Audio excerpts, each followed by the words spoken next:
Hello दोस्तों, मैं लोकेश शाह आपके साथ एक नए वीडियो के साथ। और आज हमारा जो टॉपिक है वो है राष्ट्रीय आय, जो कि समष्टि अर्थशास्त्र से बिलोंग करता है। और ये बहुत ही इम्पॉर्टेंट टॉपिक है, कंपटीशन एग्ज़ाम के लिए भी बहुत इम्पॉर्टेंट है। 12th कॉलेज सभी लेवल पर ये इम्पॉर्टेंट टॉपिक है। इससे बहुत ज़्यादा प्रश्न भी आते हैं और सिलेबस में इसकी होल्डिंग भी खासी है। और लेकिन यदि इसे अच्छी तरह से समझा न जाए, बारीक कंसेप्ट समझे न जाएं, तो ये कठिन भी है और इतना इजी वे में समझ में नहीं आता है। तो हम डायरेक्ट राष्ट्रीय आय क्या होती है वहाँ से अपनी बात स्टार्ट नहीं करेंगे। पहले इसके अंदर आने वाली जितनी भी टर्मिनोलॉजी है, जितने भी शब्द हैं, शब्दावली है, इसको पहले हम समझेंगे। इसके बाद हम राष्ट्रीय आय पर आएंगे।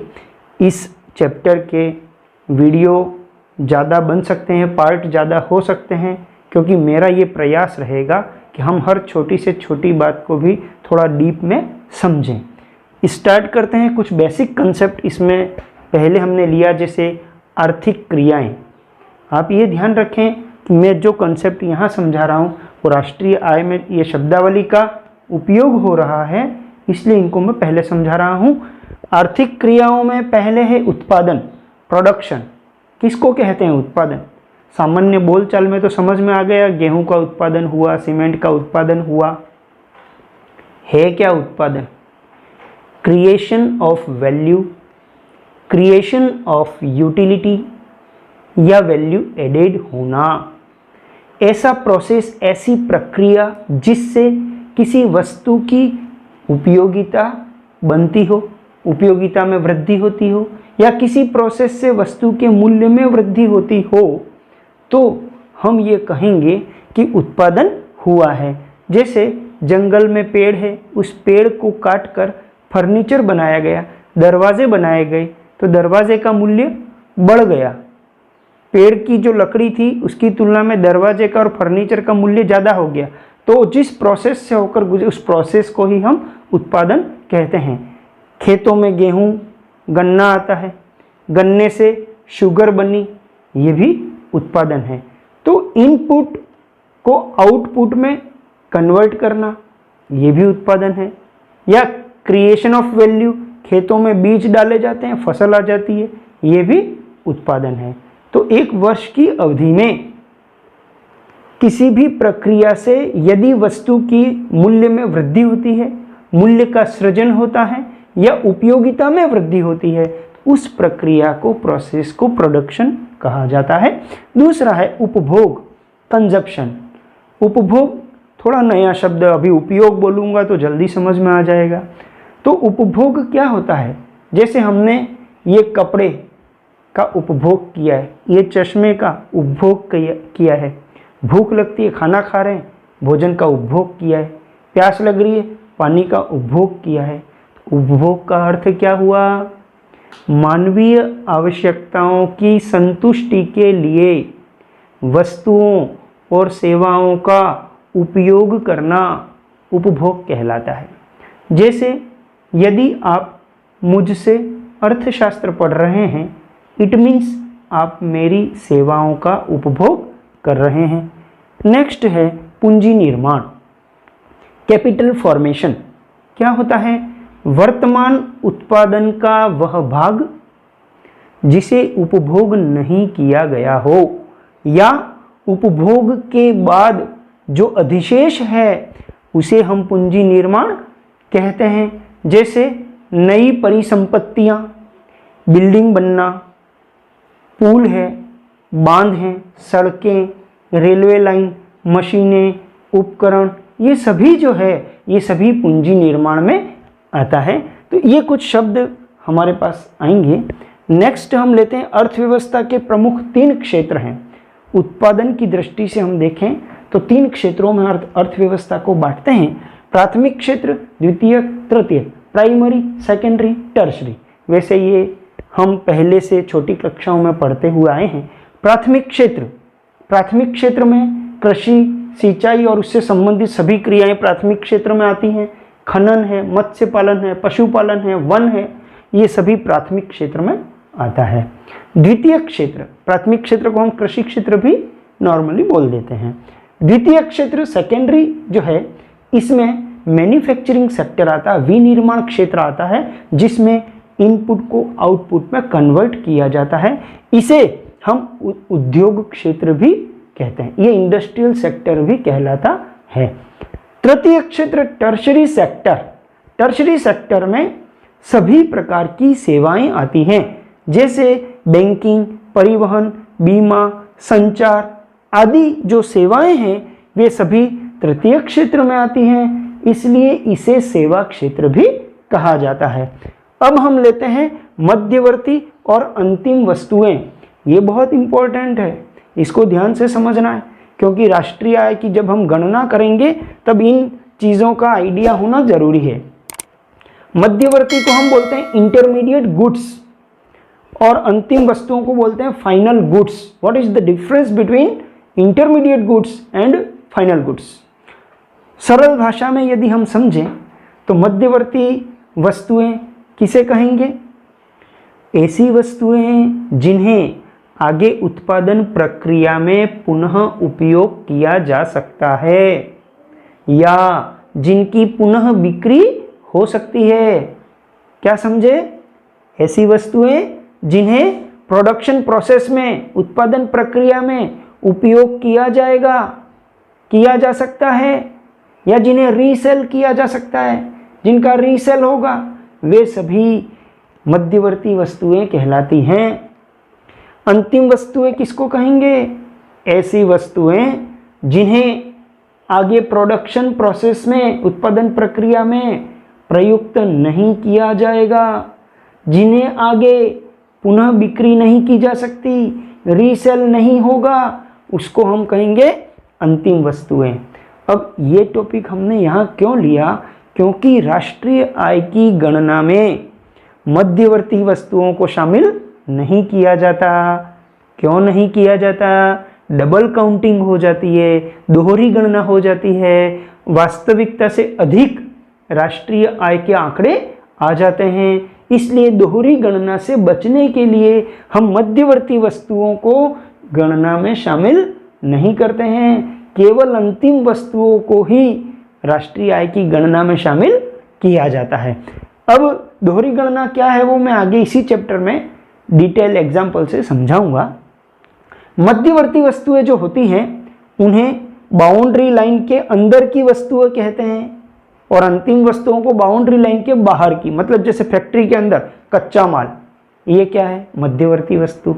और तैयार माल जो हमारे पास आ चुका है, हम जिनका उपभोग कर रहे हैं, वो क्या है? अंतिम वस्तु है। तो जो तैयार हो चुका है वो तो फैक्ट्री से बाहर निकल गया है, तो बाउंड्री लाइन से बाहर की वस्तुएं हो गई। और कच्चा माल फैक्ट्री के अंदर है, बाउंड्री लाइन से अंदर की वस्तुएं हो गई। तो ये हमको ध्यान रखना है।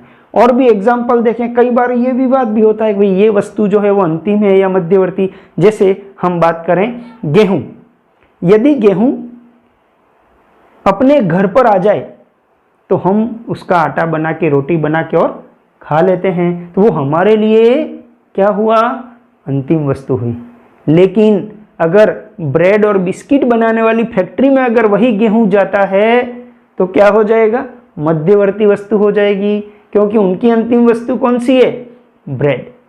बट और यदि ब्रेड को भी लें तो ब्रेड जो है वो यदि हमारे घर पे आ जाती है, जैसे पाव भाजी के पाव, यदि वो पाव हमारे घर पर आ जाते हैं तो ये क्या हो जाएगा? अंतिम, क्योंकि उनको सेक के भाजी के साथ हम खा लेंगे। लेकिन वही पाव बेकरी वाले की दुकान पर पड़े हुए हैं, वो मध्यवर्ती कहलाएंगे, क्योंकि वो उन्हें बेचेगा, ग्राहकों को बेचेगा, मतलब मूल्य में कुछ न कुछ वृद्धि उसने की। तो ये हमको ध्यान रखना है कि उपभोग या उपयोग कहाँ पर हो रहा है, वहाँ जाकर वो अंतिम है और वही वस्तु मध्यवर्ती भी हो सकती है। नेक्स्ट हम बात करेंगे, एक और उदाहरण दे देता हूँ, जैसे शुगर, शक्कर। हमारे घर पर अगर शक्कर लाते हैं, अंतिम वस्तु है क्योंकि हमने उसका उपयोग कर लिया। लेकिन वही शक्कर हलवाई के पास, मिठाई वाले के वहाँ जाती है तो वो शक्कर मध्यवर्ती हो जाएगी, क्योंकि उसकी अंतिम वस्तु मिठाई हो गई। ठीक है ना? यस। नेक्स्ट, टिकाऊ, अर्ध टिकाऊ, गैर टिकाऊ वस्तुएं, नाशवान वस्तुएं और सेवाएं। चलिए पहले लेते हैं टिकाऊ वस्तुएं, ड्यूरेबल गुड्स। ड्यूरेबल गुड्स क्या होती हैं? ऐसी वस्तुएं जिन्हें लंबे समय तक और बार बार उपयोग में लाया जा सकता है, वे टिकाऊ वस्तुएं कहलाती हैं। जैसे फ्रीज, मकान, वॉशिंग मशीन, टीवी, ये लंबे समय तक हमारे वहाँ उपयोग में आते हैं, तो ये टिकाऊ वस्तुएं, 1 साल से ज़्यादा इनकी जीवन अवधि भी होती है और बार बार प्रयोग में भी आते हैं। नेक्स्ट है अर्ध टिकाऊ, semi durable goods. Semi durable goods क्या होता है? अर्ध टिकाऊ, ऐसी वस्तुएं जिन्हें एक सीमित समय के लिए, जैसे हम 6 माह या ज़्यादा से ज़्यादा 1 वर्ष मान लें, उतने समय तक ही जिनका उपयोग किया जा सकता है, वो सेमी ड्यूरेबल अर्ध टिकाऊ वस्तुएं होती हैं। जैसे कपड़े, क्रॉकरी आइटम्स जो हैं, ये सभी अर्ध टिकाऊ में आते हैं। नेक्स्ट है गैर टिकाऊ वस्तुएं, non durable goods. Non durable किसको कहेंगे? ऐसी वस्तुएं जिन्हें एक बार उपयोग करने के बाद उनका अस्तित्व समाप्त हो जाता है, उन्हें हम नॉन ड्यूरेबल गैर टिकाऊ वस्तुएं कहते हैं। जैसे शक्कर, पेट्रोल, फ्रूट्स, वेजिटेबल्स, ये सब क्या है? एक बार उपयोग कर लिया, अगर मैं एप्पल लाया, खा लिया, अब एप्पल का अस्तित्व समाप्त। गाड़ी में पेट्रोल भराया, गाड़ी चल गई, समाप्त, अब कल नया पेट्रोल भराना पड़ेगा। तो ये जो हैं, ये गैर टिकाऊ वस्तुएं कहलाती हैं, ओनली वन टाइम यूज़, इसके बाद इनका एग्जिस्टेंस समाप्त हो जाता है। नेक्स्ट है नाशवान वस्तुएं, ये इसका ही पार्ट है, पेरिशेबल गुड्स बोलते हैं। नाशवान, नाशवान का मतलब होता है यदि इन्हें उपयोग न किया गया हो तो इनका अस्तित्व वैसे ही समाप्त हो जाएगा। जैसे दूध है, ब्रेड है, सब्जियां हैं, फल हैं, इन्हें हमें शीघ्र उपयोग करना होता है, इसलिए इन्हें नाशवान वस्तुएं कहते हैं। फिर है सेवाएं, ये अभौतिक वस्तुएं हैं, नॉन फिजिकल गुड्स, सर्विसेज, जैसे टीचर है, डॉक्टर हैं, एडवोकेट्स हैं, इंजीनियर्स हैं, ये सब सेवाओं का उत्पादन करते हैं और इनकी सेवाओं का मूल्य होता है। नेक्स्ट हम बात करते हैं उपभोग वस्तुएं और पूंजीगत वस्तुएं, कंजप्शन गुड्स, और इसी को कंज्यूमर गुड्स भी बोलते हैं, और कैपिटल गुड्स। इन दोनों में क्या अंतर है? उपभोग वस्तुएं, नाम उपभोग शब्द को समझाना तो हम ये भी समझ सकते हैं, उपभोग वस्तुएं किसको कहते हैं? ऐसी वस्तुएं जो हमारी आवश्यकताओं को संतुष्ट करती हैं, उन वस्तुओं को उपभोग वस्तुएं कहते हैं। जैसे हम जिन जिन चीज़ों का उपयोग कर रहे हैं वे सभी उपभोग वस्तुएं कहलाएंगी। ये सारे इसके उदाहरण हो गए। और पूंजीगत वस्तुएं, पूंजीगत वस्तुएं कैपिटल गुड्स किसको कहेंगे? ऐसी वस्तुएं जिन्हें अन्य वस्तुओं के उत्पादन में प्रयोग में लाया जाता है, या ऐसी वस्तुएं जिनसे अन्य वस्तुओं का उत्पादन होता है, उन्हें हम पूंजीगत वस्तुएं कहते हैं। जैसे मशीनरी, जितनी भी फैक्ट्रियों में मशीनें हैं वो सब क्या हैं? पूंजीगत वस्तुएं, क्योंकि मशीनों से तो अन्य वस्तुओं का उत्पादन होता है। तो मशीनें, उपकरण, जितना भी है ये सब पूंजीगत वस्तुओं में आता है। पूंजीगत वस्तुएं टिकाऊ प्रकार की ही होती हैं। नेक्स्ट हम बात करें उत्पादन के साधन और उनकी आय।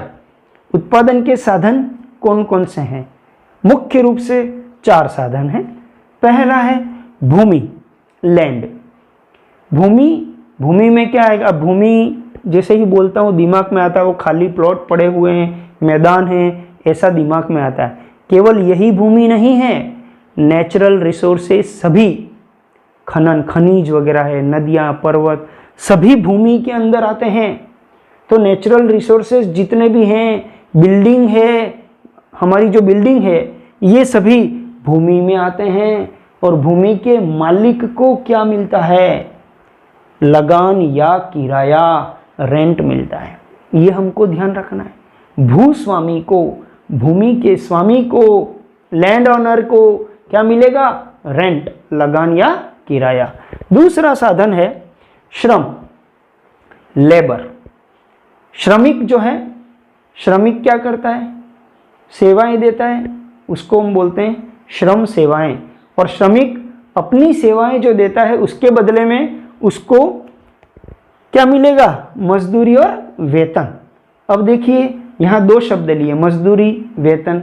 जैसे फिजिकल लेबर भी होता है, मेंटल लेबर भी होता है। जो फिजिकल लेबर कर रहा है, जैसे सड़क पर कोई कार्य चल रहा है, वहाँ पर कोई व्यक्ति कार्य कर रहा है, वो कहता है मुझे इतनी मजदूरी मिली। और मेरी मान लो सर्विस है तो मैं कहता हूँ मुझे सैलरी मिली। हैं तो सारे ही लेबर, जो भी मुद्रा के बदले में अपनी सेवाएं बेच रहे हैं वे सारे श्रमिक हैं। वैरायटी अलग हो सकती है लेकिन है तो श्रम। और श्रमिक को क्या मिलेगा, मजदूरी और वेतन, वेजेस एंड सैलरीज। नेक्स्ट है पूंजी। पूंजी यहाँ पर अपने को जब इस राष्ट्रीय आय को हम पढ़ रहे हैं, जहाँ भी पूंजी शब्द आता है हमको फैक्ट्रियाँ, मशीनें, यही ध्यान रखना है। तो पूंजीपति जो होता है, जो अपना पैसा लगाता है, उसको क्या मिलेगा, ब्याज मिलेगा। पूंजी के बदले में हमें क्या मिलना है, ब्याज। और उद्यमी या उद्यम, एंटरप्रेन्योर या एंटरप्राइज, उद्यमी किसको बोलते हैं, कौन होता है उद्यमी, जो उत्पादन के सभी साधनों को, भूमि, श्रम, पूंजी, सभी साधनों को मिलाकर उत्पादन की प्रक्रिया प्रारंभ करने का साहस जुटाता है, जोखिम उठाता है, उसे हम कहते हैं उद्यमी। और उद्यमी को सदैव क्या होगा, लाभ। उद्यमी की आय क्या कहलाएगी, लाभ। अब एक बात और नोट करने लायक है कि ये जो 4 साधन मैंने बताए, इन 4 में से केवल उद्यमी की जो आय है वो ऋणात्मक हो सकती है। ऋणात्मक कैसे हो सकता है, उद्यमी को बिजनेस में नुकसान हो जाए तो वो ऋणात्मक लाभ कहलाएगा, जिसे हम हानि कहते हैं। तो केवल उद्यमी की आय ही ऋणात्मक हो सकती है, बाकी सभी की जो आय है वो कुछ नहीं हो तो शून्य होगा, लेकिन ऋणात्मक तो नहीं होगा। तो हम ये ध्यान रखें, इन 4 साधनों की आय को हम जोड़ते हैं तो हमें राष्ट्रीय आय प्राप्त होगी, इसलिए हमने इनकी आय को पढ़ा है। नेक्स्ट है स्टॉक एंड फ्लो, स्टॉक तथा प्रवाह। अब इंग्लिश के 2 वर्ड लेते हैं, इनसे हम इसको समझते हैं। स्टॉक और प्रवाह क्या है। स्टॉक वे चर हैं, हम जितने भी चर हैं, चर किसको बोलते हैं, जिनका मूल्य बदलता रहता है। तो वे चर जिनका मेजरमेंट, मापन पॉइंट ऑफ टाइम पर किया जा सकता है, उन्हें हम स्टॉक चर कहेंगे। और प्रवाह चर, वेरिएबल किसको कहेंगे, फ्लो वेरिएबल्स कौन कौन से हैं, ऐसे चर जिनका मापन, मेजरमेंट पीरियड ऑफ टाइम में किया जा सकता है, पीरियड ऑफ टाइम में ही होता है, उसे हम प्रवाह चर कहेंगे। तो आपको 2 शब्द याद रखने हैं, point of time, period of time. Point of time किसके लिए, stock variables. Period of time किसके लिए, फ्लो वेरिएबल्स। एग्जाम्पल से समझते हैं। जैसे टैंक में कितना पानी है, ये हम जब चाहें तब माप सकते हैं। 3 बजे टैंक में इतना पानी है, पॉइंट ऑफ टाइम। 3 बजे, 4 बजे, 5 बजे, ये पॉइंट ऑफ टाइम है। तो पॉइंट ऑफ टाइम पे जिसका भी मेजरमेंट हो सकता है वो स्टॉक वेरिएबल्स कहलाते हैं।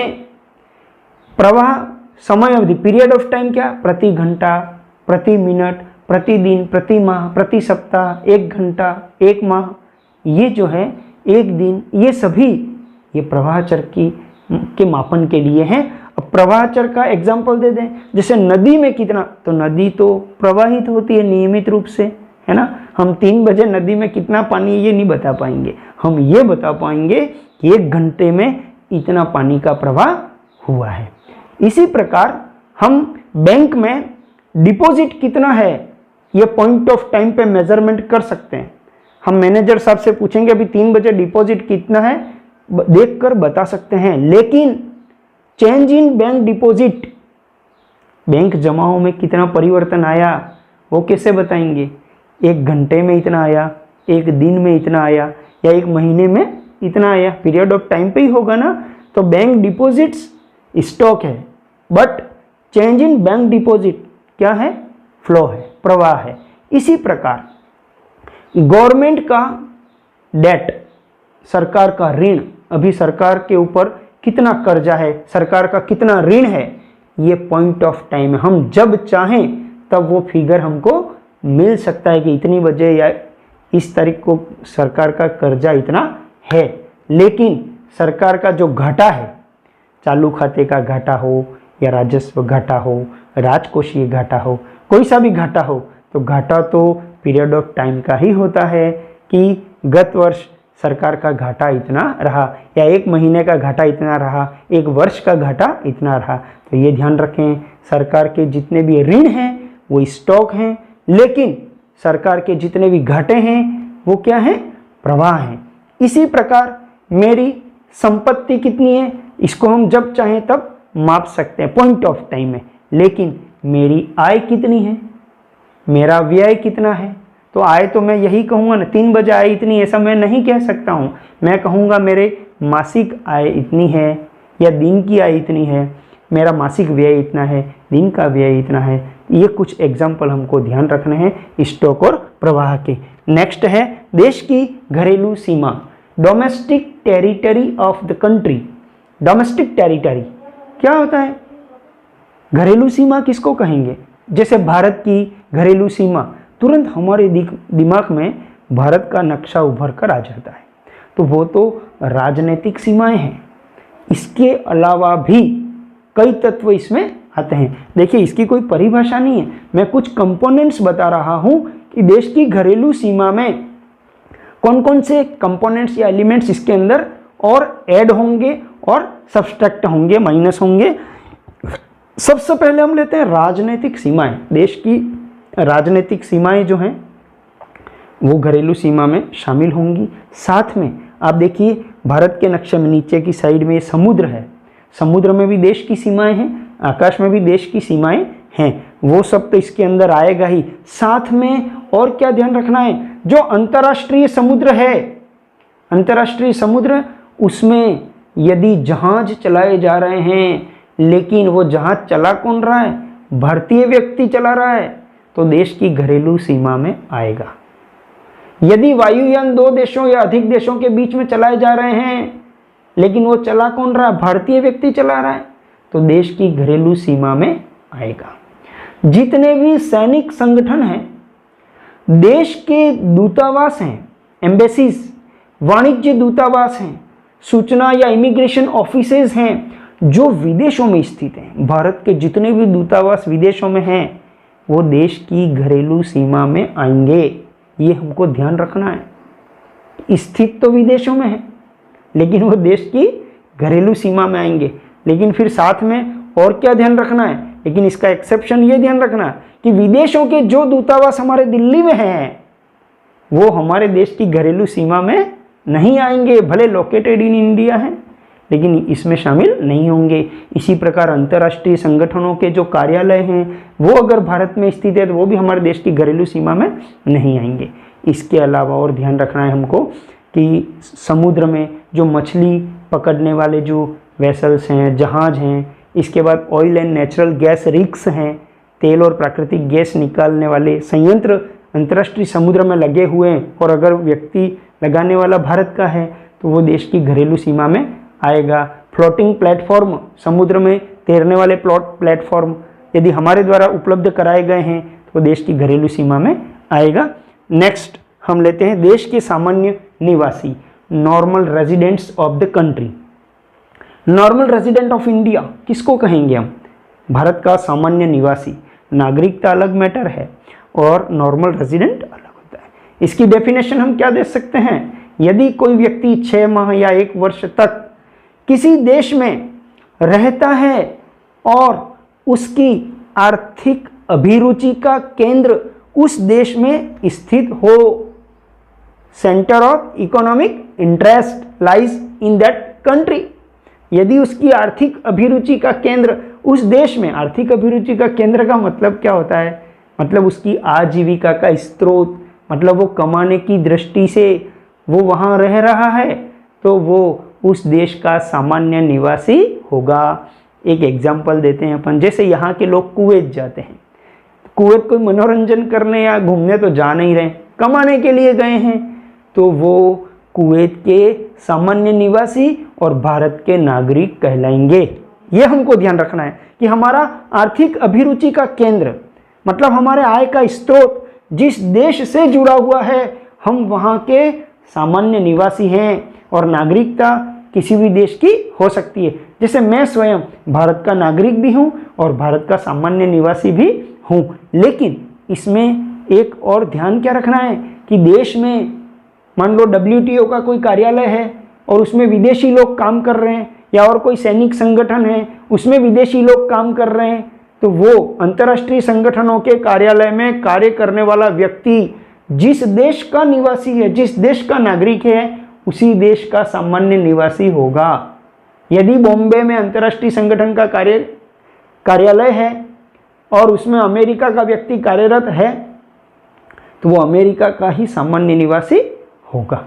इसी प्रकार इसके अपवाद बता देते हैं। 3 अपवाद हैं: रोगी, विद्यार्थी और पर्यटक। पेशेंट, स्टूडेंट और टूरिस्ट, ये 3 अपवाद हैं। कैसे? वो 1 साल के लिए मान लो कोई ऑपरेशन कराने हम अमेरिका गए, 1 साल से भी ज़्यादा समय लग गया अमेरिका में ऑपरेशन करवाते करवाते, है ना।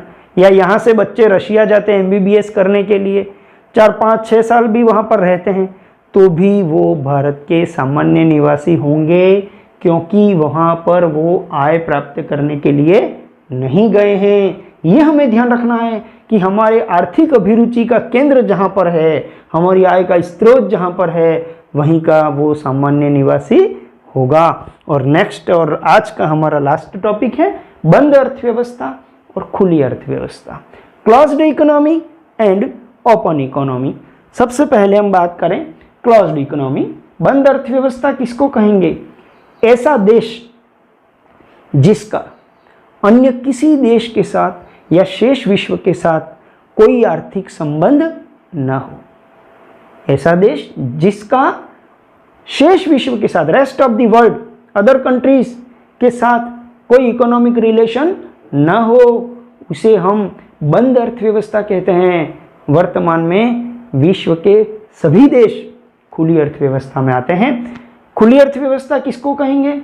इसका जस्ट अपोजिट है ऐसा देश जिसका रेस्ट ऑफ द वर्ल्ड, शेष विश्व के साथ आर्थिक संबंध, लेन देन वगैरह होता है, उसे हम खुली अर्थव्यवस्था कहते हैं। वर्तमान में विश्व की सभी अर्थव्यवस्थाएं खुली अर्थव्यवस्थाएं हैं, सभी के साथ सबके आर्थिक संबंध हैं, आयात निर्यात वगैरह होते हैं। ये कुछ बेसिक कंसेप्ट थे, इसको हमने अभी लिया है। कुछ कंसेप्ट और हैं जो हमारे अगले वीडियो में आएंगे। आपने हमें सुना, बहुत बहुत धन्यवाद।